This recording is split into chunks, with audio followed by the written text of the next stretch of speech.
येथे मुख्यमंत्री ग्राम सडक योजनेचा रस्ता हा माजी सभापती मनोज रावराणे यांनी पूर्णतः अतिक्रमण करून विद्यमान सरपंच त्यांचे भाऊ आहेत या सगळ्यांनी अजय रावराणे या सगळ्यांनी एकत्र येऊन हा रस्ता पूर्णपणे बंद केलेला आहे वाहतुकीसाठी।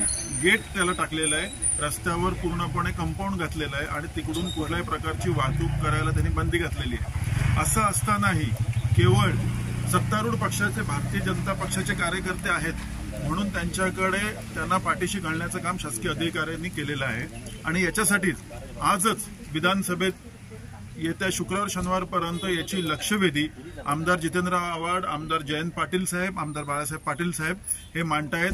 कारण शासनाने सिंधुदुर्ग जिल्ह्यातल्या प्रशासनाने याची कुठलीही दखल न घेतल्यामुळे विधानसभेत हा लक्षवेधीद्वारे हा प्रश्न आम्ही मांडतोय की कुठूनही हे अतिक्रमण काढावं आणि लोकांना तिथल्या रस्त्याला मोकळा श्वास घ्यावा, तिथून रस्त्यावर वाहतूक पूर्ववत सुरू व्हावी याच्यासाठी विधानसभेत लक्षवेधीद्वारे हा प्रश्न आम्ही मांडतोय। शुक्रवार ते शनिवारी हा प्रश्न येण्याची शक्यता आहे विधानसभेत।